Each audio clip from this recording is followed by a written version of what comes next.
people want to learn from people who are just like them. And when you show up, you don't have to be the expert. You just have to know a little bit more than somebody else. And likely you are better off to teach that person because they're going to relate more to you than somebody who has that multiple PhD sort of status in that space.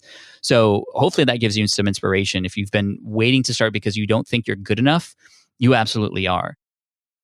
Although Pat Flynn has now created a massive community of online business owners, his own entrepreneur story started when he got laid off from his dream job as an architect. And in this episode, not only will we learn how Pat built and evolved his business, SPI Media, over the last 12 years, but he'll also share advice on how you can benefit from his experience. In fact, Pat shares why he held back on publishing his first online course for 4 years, even though people were asking him for courses. He shares marketing strategies you can use no matter how early on you are in your online business that will build trust and address objections with your audience to play the long game and create sustainable growth. But more than anything, we talk about the value of serving, not just selling, and how you can choose a truly amazing online business idea that makes a difference. Welcome to Everything is Teachable, the podcast that takes you behind the scenes to learn how everyday creators have transformed their skills and passions into online courses and businesses.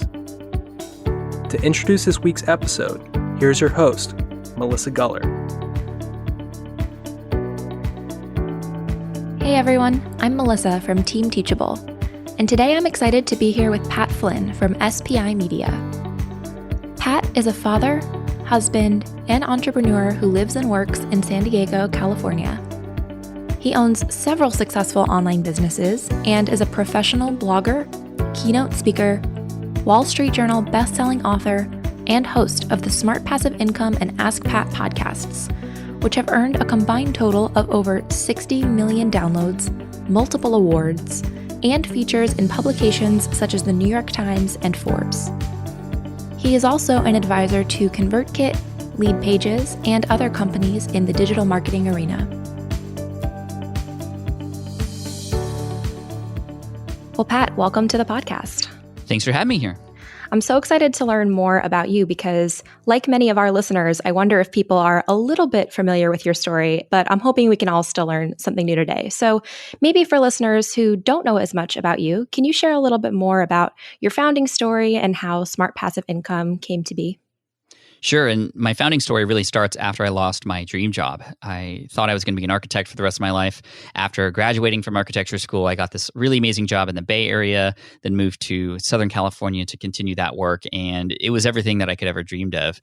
Until June 17th, 2008, I got called into my boss's office and he told me I was going to be let go. And that was very unfortunate because I didn't have a plan B. I didn't think I needed one because I did everything I was supposed to, from high school and getting good grades to doing more than I was asked of at work. And yet I still got let go. And I actually went through a couple weeks of depression and just feeling really sad about that and not really feeling energized at all. And it wasn't until I finally figured out, well, okay, there's things that are happening right now. And back then it was the recession. Like, there are things I can't control. And that's all I'm thinking about. But then there are things that I can control, and I should probably be thinking about those. And so when I finally started to realize that, well, maybe there's an opportunity here. Well, what are my options? And one of the options was to potentially start a business of my own. But of course, that sounds great and it sounds nice, but how do you go about doing that? Where do you even start? Well, I got connected with these guys, Jeremy and Jason, who hosted a podcast called Internet Business Mastery, which is where I found them. And they were just sharing a ton of inspirational stories on their podcast, much like you guys are, about people who were doing it, who were making a living online. And it was just so inspiring to me. So that was sort of step one. But then on a particular day, I heard this episode from a guy named Cornelius Fitchner, who was a guest on their show. And he was teaching how he was making 6 figures a year, helping people pass the project management exam, the PM exam. And I had no idea what that was, but I was very familiar with an exam in the architecture space that I thought that maybe I could turn into a business just like Cornelius did. So long story short, I turned all this information I learned about this exam and my experience with it, just having previously passed it within the past year, I put that on a website. I started to get really active on forums. It wasn't like I put the website up and everything started to change right away. It took a lot of work, like 12, 16-hour days, pouring my heart into this website, trying to help people pass this exam, getting involved in forums, getting people to start to actually see that I was quite knowledgeable in this topic, even though honestly, I barely passed the exam. And I tell people this because it's not like I was a fake, although I was dealing with a lot of imposter syndrome at the time. But people started to see me as the expert. It was their choice to feel that way, but it was because I was showing up. It was because I was providing this information and literally active in these comment areas and these forums to help people out. And there came a point where a number of people who were in the internet business world were saying, Pat, you've got this audience now. People know you as the expert. You gotta come up with something to sell. And I was like, okay, I don't even know what. And they're like, you should probably create a study guide.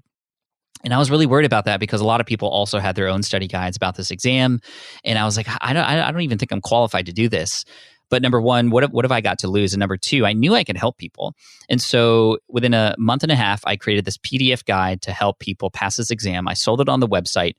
And I remember the first day, I think I made like $80. And it was the most beautiful thing that ever happened. Like I could not believe it. I even thought that like this, I was dreaming or like the FBI was going to show up because I was doing something illegal.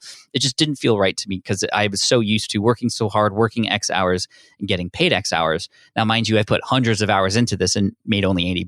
But that $80 started this whole chain of events, which led to an $8,000 month that first month, and then a $20,000 month a couple months later. And that was my first foray into building a business. It was then that I discovered that there were a lot of people who wanted to learn how I did what I did. So I built the website, smartpassiveincome.com, to help teach people how I did what I did and share people every bit of it, from what I did right, what I wish I'd done instead, the lessons learned, my income, how much I was making, how many sales I was making, how much I was spending, because I had no idea this world existed. And it wasn't until I finally almost got pushed into it, after getting laid off, that I wanted to share it and help spread that message in the world. And since then, that was back in late 2008. Now, 12 years later, I have this giant platform at Smart Passive Income with best-selling books, a keynote speaker around the world, multiple online courses now. We're generating over 7 figures a year in that education business. And the beauty of this is it's still built in a way with, a lot of tools and automation in mind to not have, so that it's no longer a trade X hours for X dollars. It's invest X amount of time to get potentially loads of additional payback down the road. And it always comes from a place of service. And that's sort of, anybody who knows me knows it always starts with service. Your earnings are a byproduct of how well you serve your audience. And so here we are today. And I feel so blessed and feel grateful for the position that I'm at, especially because a lot of my team or tools handle a lot of the business for me. And so I can spend some time with the kids too. So I have a 7-year-old and a 10-year-old, and I'm home with them every day. And I feel so blessed, and I want to help share that with the world, because I think a lot of people could potentially move into a similar sort of setup for themselves too in the online space. Absolutely. And I love what you said near the beginning, where you barely passed this test, but at the same time, you still had more knowledge than somebody else. And I think we underestimate our own knowledge, because a lot of things come maybe so easily to us, or we see that there are big giants in our space and we think, oh, well, they've got it. Who am I to do this or to teach that? But there really is a lot of space for everyone. So maybe for anybody listening, if they have that thought like, oh, somebody's already doing it, do you have any advice about what could they do to stand out if there's a seemingly crowded space or topic? Because certainly what you talk about, there's plenty of people in online business now too. Sure. Well, 3 things. Number one, anybody can inspire anybody. You don't need qualification to inspire people. So that's number one. There's a lot of people out there with great content who just lack that motivation or inspiration, who people won't learn from anyway, even though they have that great information. So that's number one. Number two, you are 100% unique. You are 100% original. Nobody's like you. Nobody has the exact same experience as you, wisdom, knowledge, etc. And so your vibe will attract your tribe. So when you put yourself out there, you're going to attract the people that like you for you, even though there might be somebody else who teaches something similar. Somebody might want to learn from somebody just like you instead, for whatever reason, whatever they connect with. And that's why it's important to show up and talk about things that people can connect with.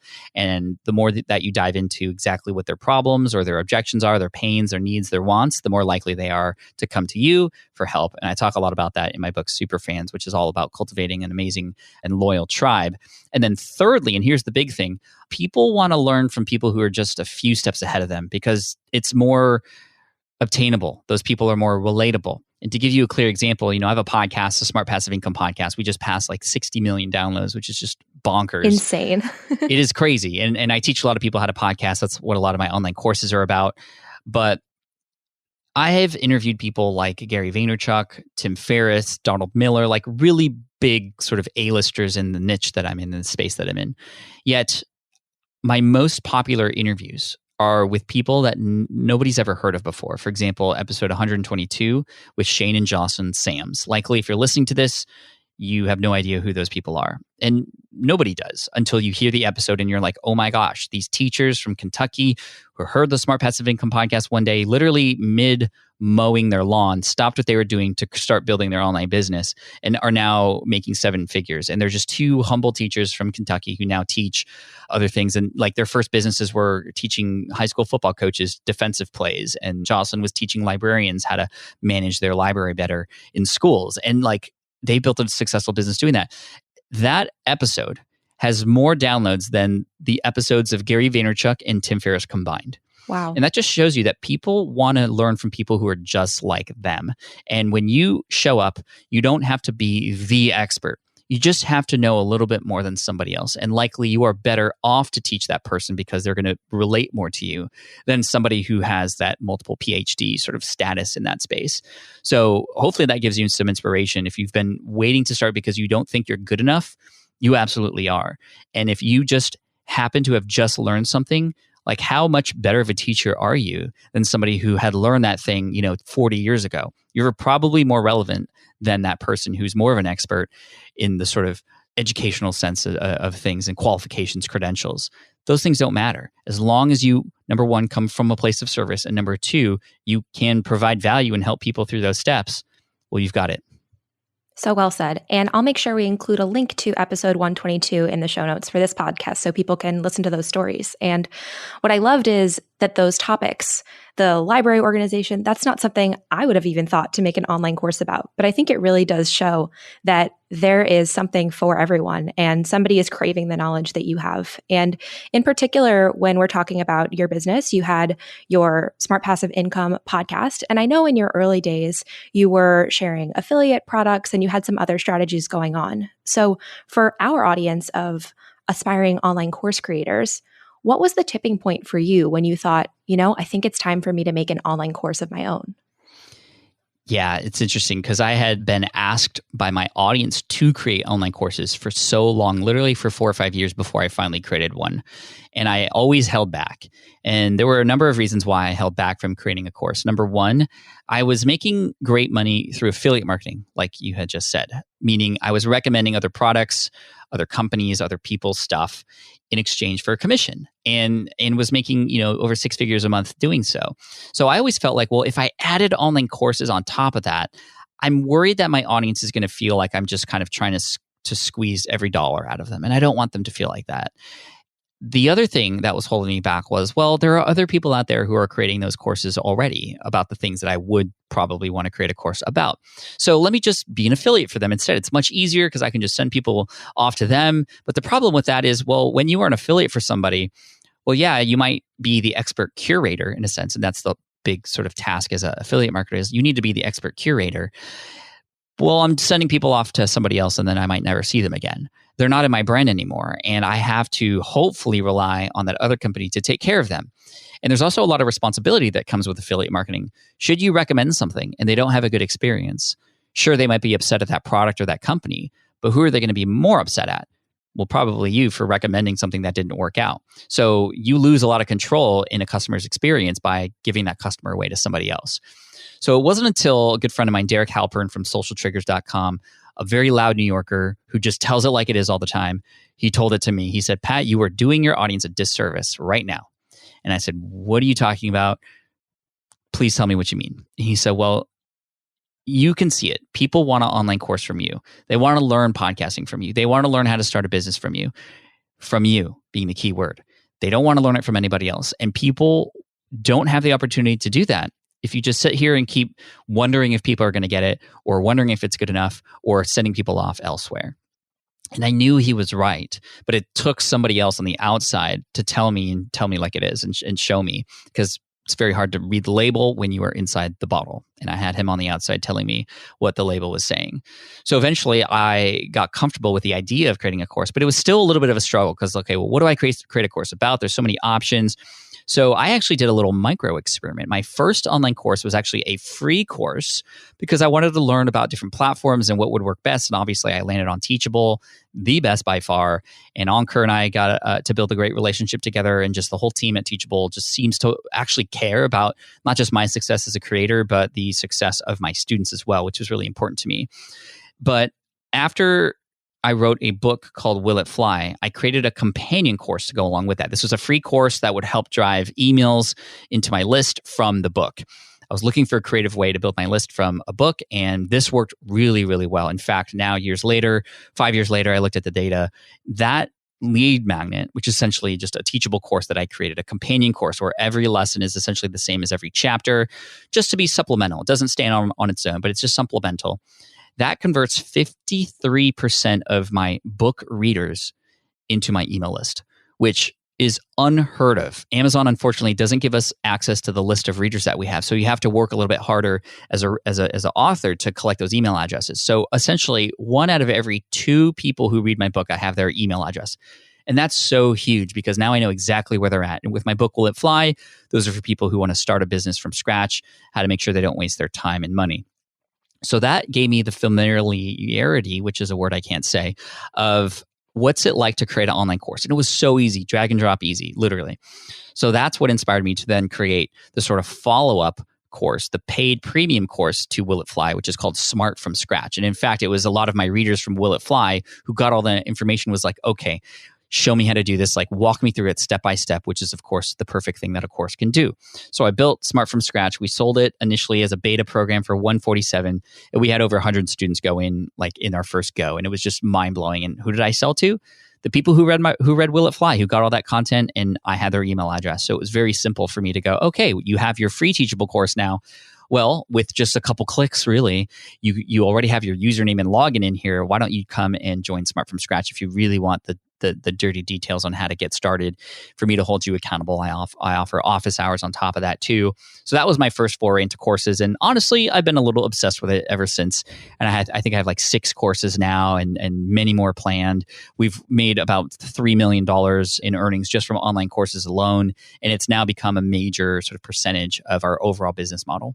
I love hearing that. And I want to point out too, the approach you took, whether or not somebody starts with an ebook, but just having that free course where you can go above and beyond, deliver value, give those early students a free outcome, that builds so much trust and goodwill that you're really invested in their success and that you know what you're talking about. And I love thinking about how you are probably bringing people slowly along that journey with you to the point where they would actually purchase the full course. So for anyone listening, I think starting with a free course like that is a really great idea. Yeah, I play the long game. I like to offer things for free first and to offer quick wins. That's a big strategy of mine. How can I, from the moment a person finds me for the first time, how might I offer them a quick win such that they would want to continue to come back to get rewarded? And those little tiny yeses turn into bigger yeses, turn into bigger yeses. This is the yes ladder in marketing, where if we can get a person to say yes, and we do that by just having conversations with them, talking to them, offering something for free, yes, yes, yes. And then all of a sudden, now they're in your premium course or super fans of yours. And now they're spreading the message for you without you even asking. It's a beautiful thing. And to maybe give us an example, what are the yeses that people say to go from Will It Fly to being a student of yours in a paid course? So big thing in marketing is you want to make sure that people understand that you are where they're at and you understand what they're going through. So I know, for example, that people want to start a business, but it's important to also understand the objections that they have and then address them head on. So, for example, my subtitle for my book, Will It Fly, is How to Start Your Next Business Without Wasting Your Time and Money. And how did I know that time and money were the big things? Well, I ran a survey with my audience and I had conversations. And so literally every word of that tagline doesn't come from me and it's just not made up. It comes from my audience. Because as Jay Abraham says, if you can describe the problem better than your target customer, they will automatically assume you have the solution. It's like when you get that person going, oh yeah, that's me. That's like the first yes. Oh, are you? And when it comes to sales pages, if you have a course or you're selling anything, that's the job of the first part of the sales page. Can it connect with that person? Can that person go, oh yeah, I fit into this? And if not, good. They don't need to be there and read it anymore. This course is not for them. But if they are, yes, okay, now they're continuing to read. Are you somebody who struggles with XYZ? Mm-hmm. Are you looking for a solution to help you overcome this? Yes. Okay. Yes. Yes. So those are the sort of first few yeses. And with Will It Fly, it was like, are you starting a business? Yes. Are you worried about wasting time and money? Yes. Okay. Well, open this book and read through. And then I share some examples of people who also felt similarly to what I know my reader was feeling, a little bit of imposter syndrome, a little bit of worry whether or not they're expert or not. A lot of the stuff that we talked about here in this podcast already, right? Like likely for those of you listening, you've said yes a couple times to the things that I've been talking about, or at least nodded along, whether physically or at least mentally, to just kind of confirm. And there's a reason why you're still listening to this episode. I mean, these are the practices of just understanding your audience, what it is that they're going through, so that they'll want to continue to listen, and hopefully you can offer them a solution in a way on the other side of all that. And then with Will It Fly, yes, you want more supplemental information. Great. Go check out this companion course. Awesome. Are you getting some small wins? Are you getting some results here? Yes, you've proven your idea. You want to get to your first customer now. Okay, awesome. Come take my premium course, Smart from Scratch, so we can really hone in on the foundations here and hopefully get you that first customer of yours. If that's something you're interested in doing, which now they are more likely to, because I've spoken their language the entire way and I've given them something to be proud of and excited about already. Well, let's continue this journey. And then after they start their business, are you looking for some way to start a website? Okay, great. You can check out my other free course, Build Your Own Brand, which is a free course that I teach people how to come up with a brand name and also build a website. And that's another sort of free lead magnet that I then offered to go, okay, well, you got your website now. Would you like to build your audience? Yes. Okay, well, here's my premium course, Power Up Podcasting, to help you build that audience, to help you connect with them and build relationships with them so you can turn that into a business. Awesome. Or might you be instead excited about building your email list, which is an important part of building your business? Well, yes. Okay, well, check out my premium course, Email Marketing Magic. Well, are you interested in potentially making money from this now? Yes. Okay, well, you should check out my course, 123 Affiliate Marketing, so I could teach you the easiest way to get started now without having to build your own products. So you see how I'm just like taking people along the journey, and now it's become sort of a choose your own adventure, and we have courses free and premium to sort of help them along. I hope people have been taking notes. I feel like this is just a marketing master mini class right here. And speaking of objections, I have to imagine that some of our listeners right now are objecting and thinking, whoa, but Pat, you've got a massive audience. I don't have any such thing. So maybe if we can think about all of our listeners in those very early stages of their online business with no audience yet, what are some of those very first steps that you think that they should take to start moving that idea forward? Okay, so here's what I would do. I would try to understand as much about this idea as possible before you do anything. Like, don't start creating your course yet. You need to know who it is that you're serving and what's the ultimate transformation that you will be offering in this course. And that's the really important thing, right? You don't want just like a blogging course, because it's like, okay, well, that's what it is, but what does this do for me? Versus how to grow an email list to 1,000 email subscribers in 30 days. Now we're talking. If people want that, awesome. They know exactly what they're going to get. A blogging course is more general. And this is the big mistake that I see a lot of people make. Their course is just about the topic, but it needs to be about the transformation. What is the ultimate outcome? What are they going to have on the other side of taking this course? So when you can understand that, then I would go into an outlining process, which to me, so I also have a number of businesses elsewhere too. I have a physical product business invention that was created last year called a switch pod. And we were using the same sort of tactics here, but in digital. In the physical space, what you do before you create a product is you prove the idea by first talking about it before you get a green light. And then you make a prototype. The prototype is like this crude version of the thing that you're going to create. And for us, it was a tripod. And we literally created it out of like cardboard and then plastic, and we got it 3D printed, and we just kept moving forward. Your version, the digital version of a prototype, is going to be your outline. So you want to create your outline. How would you create your outline? I would recommend doing what your brain does best, coming up with a whole load of ideas. Our brain, however, doesn't organize our ideas very well, and it doesn't filter them. Our brains do a terrible job of coming up with ideas in the right order. So that's what we need. We need the ideas, and then we need to put them in the right order. So how might we do that? I recommend using this really amazing tool. It's available everywhere. It's called a Post-it note. And you want to get a pack of Post-it notes, one idea per Post-it note, and literally just go through a brainstorming session. No editing. You aren't allowed to throw away any of those ideas. Just like throw it up on your table, all the ideas about what would help support this transformation, right? You can't come up with these ideas unless you have that transformation. So everything that would matter to a customer or a student, related to getting to that transformation, good and bad ideas. Lay them all out on the table. And then what happens is you can see the ideas that just don't fit. Like now that you have it all out there, you can deal with it and organize it. Now we're going to get into our editing brain, which is different than our creative sort of just make things up brain. So now we can throw away Post-it notes, or by the way, recycle Post-it notes. Don't just throw them away. We can cluster the ones that make sense to cluster together. Like, wow, all these are about this, and all those are about that. So let's move the Post-it notes around. That's what I love about this exercise. You can move them around and create clusters. And now you have different pods. Each of these pods essentially become a module of your course.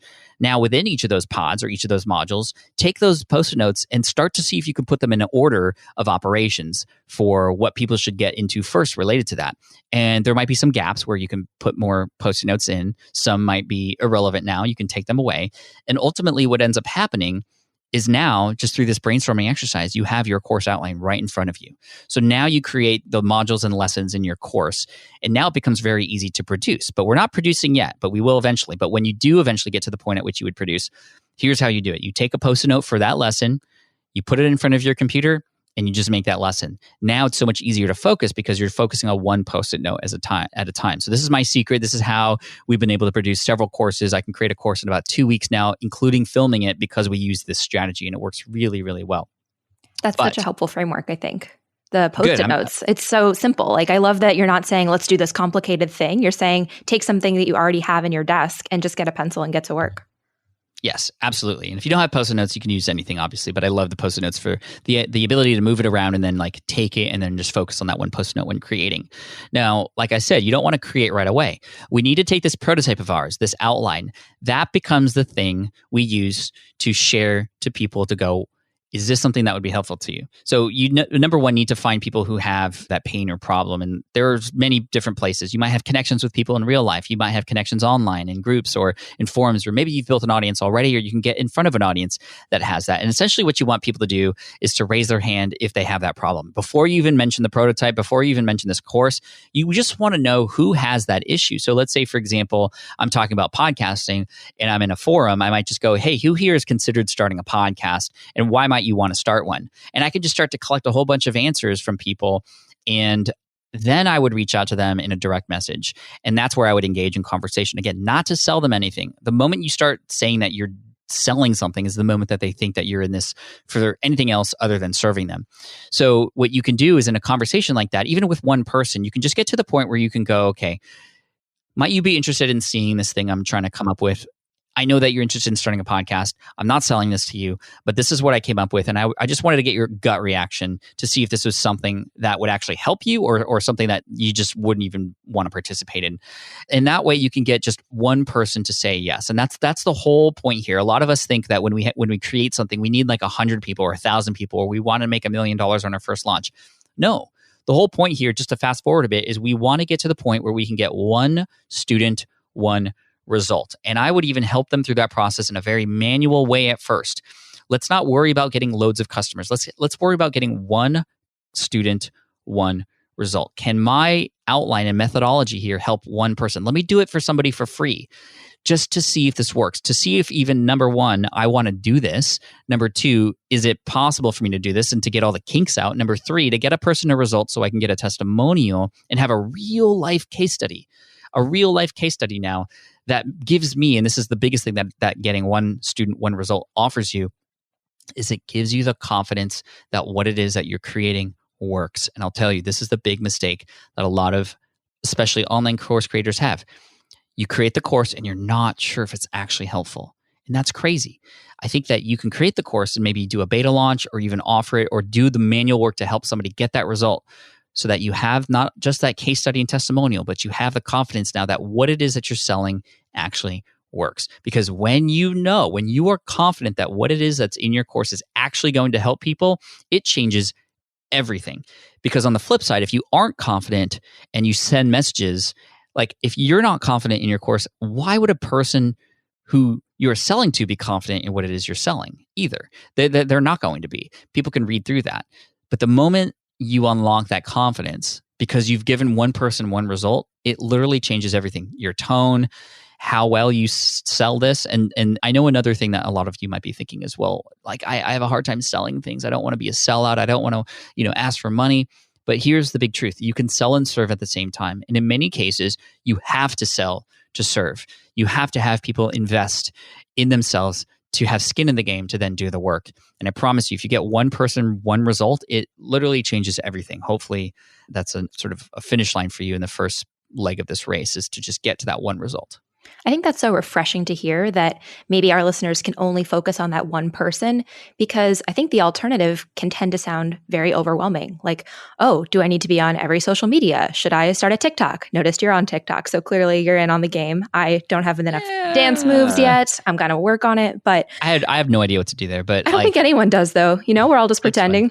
Yeah. But there's so much out there that I think it's easy to get distracted by the newest thing, the new TikTok, whatever comes next, that we may lose sight of the fact that what's most powerful and the best way for us to serve is to find one person who we can really make a difference for. Couldn't have said it better myself. Well, now that we're on the topic of TikTok and other things, I am actually curious to get your advice on something, because a lot of our creators do move from having their first one person with one result into, of course, wanting to find more students. And at some point, other marketing channels are going to come into play.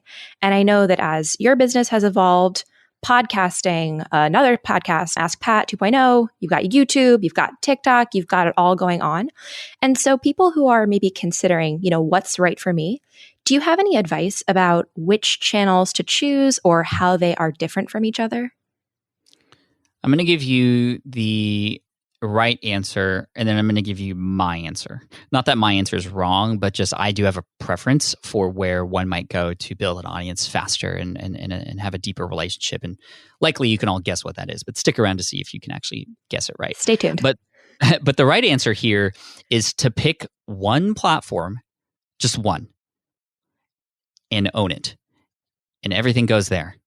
I think it's very easy to just go, well, I should be everywhere because Pat's everywhere, or Shalene Johnson's everywhere, or whoever is everywhere, right? They're on all those platforms, so I must be on those platforms too.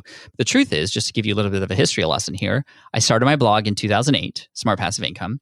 In 2009 is when I finally had the time, after optimizing my blog, to start YouTube. And I started YouTube in a way where it was really just a repository for tutorials that I was doing.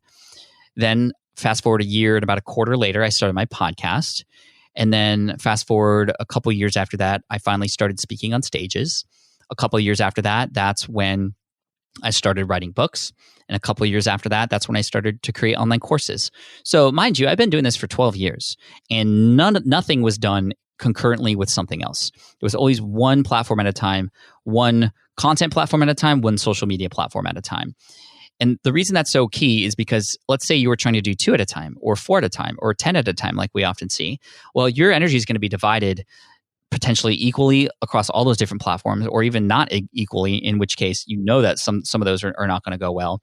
But even if you're just dividing evenly between 2 things, then each of those 2 things never get to the point where you could sort of master and optimize them. And I think that you have a much better way of going by just picking one and mastering that.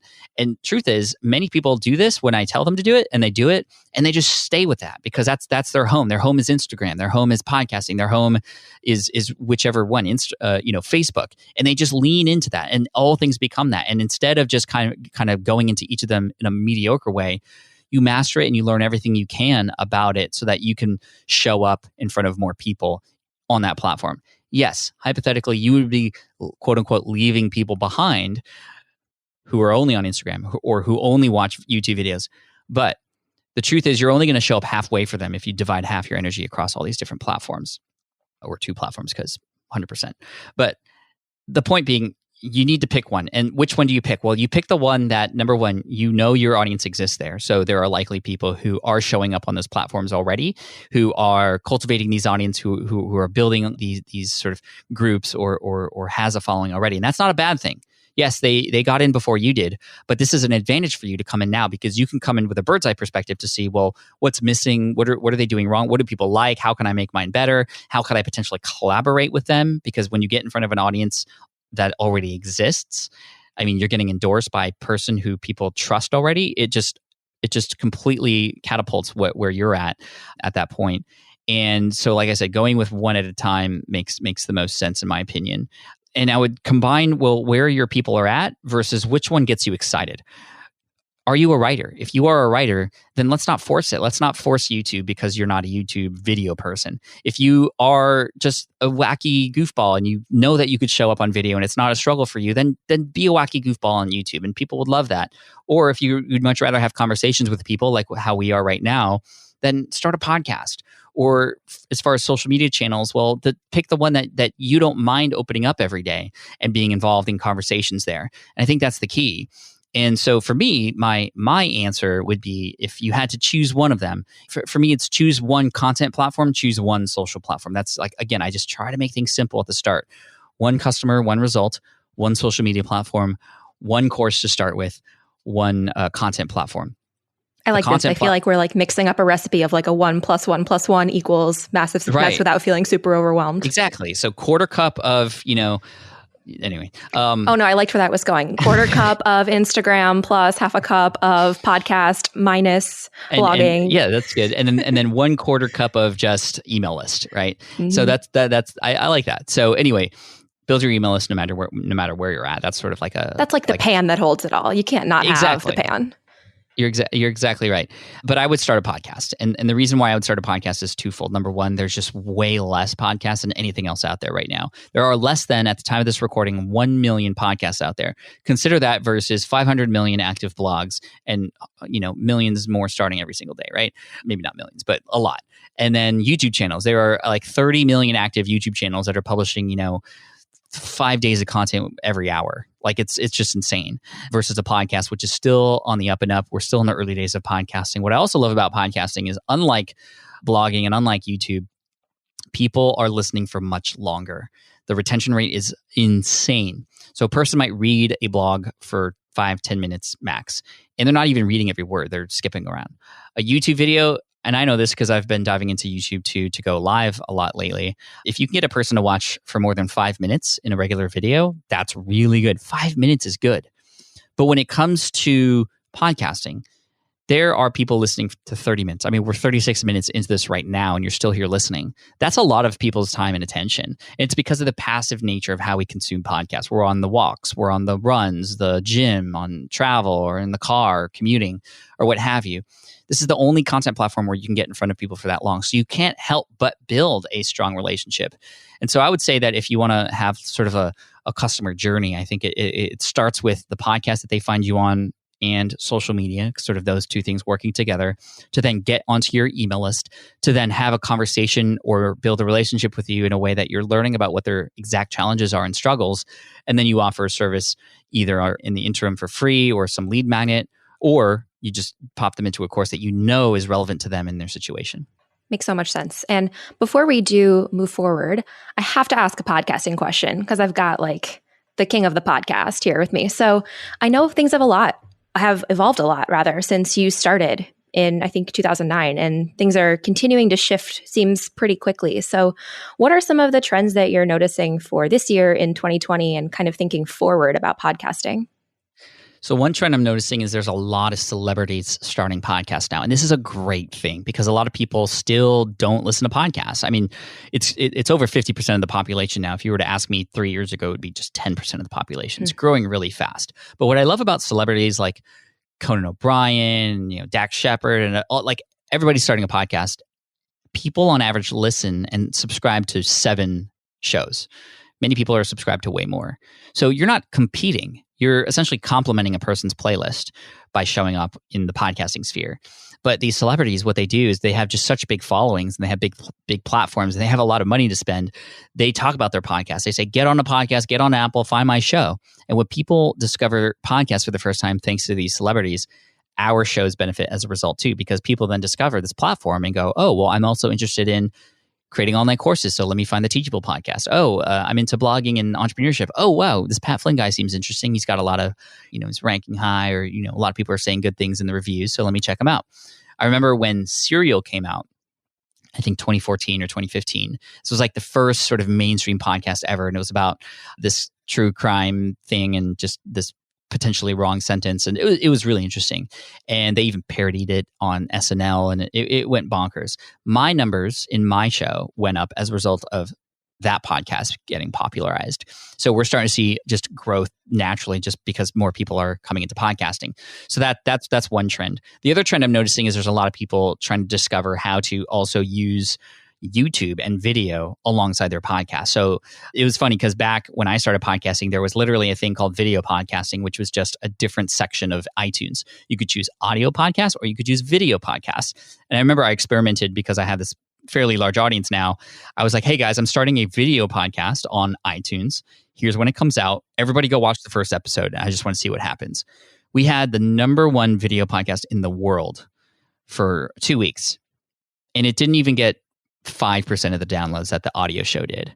Nobody was watching video podcasts. And so they killed that program. But now there's this trend now with YouTube and a lot of people repurposing, a lot of tools being more easily accessible.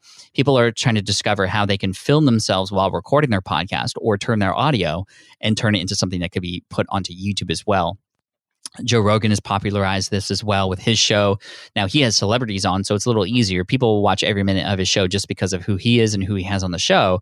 For us sort of normal people, it becomes a little bit harder to keep people's attention for 2 hours during a podcast recording, right? Or 30 minutes or whatever length your show is. So there's a little bit more challenge related to that. Well, how might we get people to listen, but also stay watching? Because there's some things that happen on YouTube where, for example, if people come and listen to your long form show and they're like, well, there's no reason for me to watch it. Let me just go get it on Apple. I'm going to leave right away. Well, that signals to YouTube, well, your channel is not doing so great because people are coming and they're leaving. Well, you might have to be a little bit aware of where you put those audios or how you might sort of chop up your show in a way where, maybe there's segments instead that stand alone that can then lead people into your podcast. So video is video and podcasting working together is a really interesting trend. And then number 3, there's a lot of advertising dollars now being put into podcasting, a lot of money being spent in that space. I think a lot of companies are now realizing that podcast listeners are some of the most loyal customers that they could potentially ever have because they've built this trust with this host for so long and they're listening for so many minutes that even a smaller audience is worth getting in front of because of the strength of that relationship that the host has with their audience. So a lot of advertisers are now looking to podcasters and offering up quite a bit of cash for getting in front of their audience. But at the same time, you have to also be aware that this is your show and you don't want to just be one of those people who has ads for, dog food when your podcast is about business just to make money. That can come across a little bit too money hungry, and you always want to come from a place of service. So hopefully your advertisers can align with your listeners too. That makes a lot of sense. And something I'm noticing in, all 3 areas and even throughout our episode is that the metrics that I keep hearing you bring up are not things like how many followers or counts or how many this or that. It's things like how long are they engaging or how are you building the relationship? And I think it's really refreshing to focus on metrics. And I know you've often counted thank you notes as a metric in your own business. And I do want to talk a little bit about superfans because I think you have some really valuable advice in your book that goes beyond those maybe superficial follower types of metrics. So can you tell us a bit more about what inspired the book and what it means to be a superfan? Yeah, so going back to my architecture days, I started this website to help people pass this exam, the LEAD exam. And I remember one day I got this email from a woman who said, "Oh my gosh, Pat, thank you for helping me pass this exam. I'm a huge fan." And I didn't I'm a huge fan. I just helped you pass an exam. That didn't calculate for me. But then a couple months went by and I just started to notice that there were multiple customers coming in for my study guide from the same firm that she worked at. And I eventually found out that she had talked up my business so much to all of her coworkers that she convinced every single person in the office to go and support my business and get my guide. And I thought that was really cool. One person who I helped turned into 25 new customers. And imagine if those 25 customers then turned into, let's just get exponential there, right? It just can continue to grow. And so it just showed me that, wow, one person can make a huge difference. What if instead of focusing on getting so many more people under my brand, maybe I focus on the experience that the few people that are at my brand have? thus growing my business for me too. Because a lot of us understand the funnel, right? A funnel, if you imagine a funnel shape, at the top, the largest part, you have your traffic. You have then some of that traffic turning into subscribers, some of those subscribers turning into sales page viewers, and some of those sales page viewers turning into customers, right? And boom, like that's our funnel. You pour water in at the top, gravity does the work, you build all your automations, things work, and you make money. And that's cool, and that's trackable. And that's why that's the sort of fun thing to do, is create those systems, and you could see ROI directly. You can see how much money you spend in ads and how much that could come back. And it just is all about getting more traffic, because the funnel. But the book flips the funnel upside down. And if you flip this funnel upside down, you start at the bottom now. And you want to make your way to the top. And at the bottom of this pyramid, much like at the top of the funnel, is your casual audience members. These are the people who you drive in because of ads, because of SEO, because of links on other websites and podcast guesting and whatever. It's just the biggest part of your audience. But we want to move them up the ladder, up the pyramid to the next section, which is now an active audience member. Now they are actively following you. They know what you do. If you come out with a course, yeah, they might see if it might make sense for them and they might buy it. But it doesn't end when they become a customer. It actually starts there. And then they can move up to become a part of the community. And when they become a part of the community, some really amazing magic happens. They almost self-identify as a fan of you and what you do, and they can find other people who they can just connect with because they're a fan as well. And these communities want to come together, and they can do so even without you asking them to do so, much like how in Lego, right? Do you know what an AFOL is? AFOL? I don't, but I'm excited to learn. An AFOL is an adult fan of Lego. If you look up AFOL on the internet and you even go to meetup.com, there are thousands of meetups of AFOLs all around the world that happen every single year. I thought you were going to say it was your photo. Oh, no. An AFOL is an adult fan of Lego, and there are thousands of meetings happening every single month all around the world because these people who just understand that want to get together and hang out because that's what we as humans do. And you can show up as a facilitator, somebody who creates these moments where your community can come together, and that brings new community members in. And they don't come in cold anymore. They come in warm because it's from somebody who is active in your audience and active in your community. And some of those community members then become super fans. So if I were to ask you, where do most of the repeat customers come from? Where does most of the engagement come from? Are they coming from the bottom of the pyramid with your casual audience, or are they coming from the top where your super fans are? Well, they're coming with where your super fans are in the community, right? So why is it that we're so focused then on just growing this pyramid from just the foundation to the bottom, more traffic, more SEO, more this, more that? Well, let's instead focus on what I talk about in the book, which is let's build for the customer experience, the journey, the super fans who can then grow your business for you with their recommendations. And it's going to be much stronger than you could ever do on your own. So the book takes you through a journey of, okay, how do we convert people from this casual audience member to an active audience member? How do we sort of create these moments of trigger for them to go, oh, you're my guy or you're my gal, I need to follow you. We talked actually a little bit about some of the things that I talk about in the book today, like small, quick wins, for example, is a great way to get people to go, oh, I like this person. I'm going to keep coming back. I'm now an active audience member and looking forward to the next thing. And then your community, for example, you can get to the point where they even have a name. Like the name of my community is Team Flynn because I'm the captain. But hey, I'm going to pass you the ball sometimes. You're going to score. We're all going to celebrate and win together. And then, the super fans who just kind of, they're going to buy every product. They're going to, like, I got it. Like when my last book came out, I remember somebody emailed me and said, Pat, I heard you have a book coming out. I don't even know what it's about. I just want to buy 25 copies and distribute them to my friends for you. Or a person who hears that I'm coming out with a new course and they send me an email with their credit card number. And I'm like, don't do that ever. But also thank you, right? It's like you can have these people just become such raving fans and they're so helpful because also like imagine like a troll shows up in my business and they try to talk smack. Like I won't even know they exist because my fans who are on the front line just kind of take care of them for me. And I come in later and I'm like seeing these discussions and like people are defending you without you even asking. It's so amazing. And this is what I call business insurance. This is something that is platform agnostic.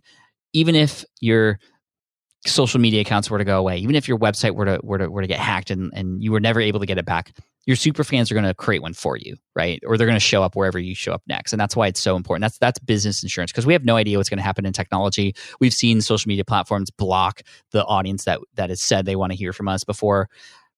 your super fans are going to show up no matter what. So that's why I think it's important to build for super fans. Yeah, amazing advice. And I hope that people will check out the book. We'll put a link in the show notes. And even just that flipping of the pyramid, instead of funneling people out, you're building people up, I absolutely love. So I hope that people will check out the book. Now, before we do wrap up, I'd love to hear more about what you're excited about. So when you think about the next months or years for Smart Passive Income, like what's up next for you? So what's up next? We are looking forward to creating more courses, that's for sure. We've had a lot of people ask for other additional type things like everything from book publishing to how to create online course to webinars, public speaking. We have a lot of knowledge, not just from me, but from a lot of my team members too, that we want to add to the mix to help people get results. So that's really exciting. We're also considering, community a lot more in different ways. We currently have a Facebook group of like 48,000 people and sort of mini communities, sort of auxiliary communities around that. But it's not the best in terms of management. We're looking for new fun ways to bring the community together to help serve them, to create community-led events, to have more people show up and serve and do training for free within that community. Just a lot of fun things related to that. And then finally, I'm really excited about just writing more. I think I definitely have another book in me, and I'm looking forward to getting that out there. The books have been a really great way to not just offer value, but also introduce new people to my work and my team and our brand and what we could do for them. And just keeping on.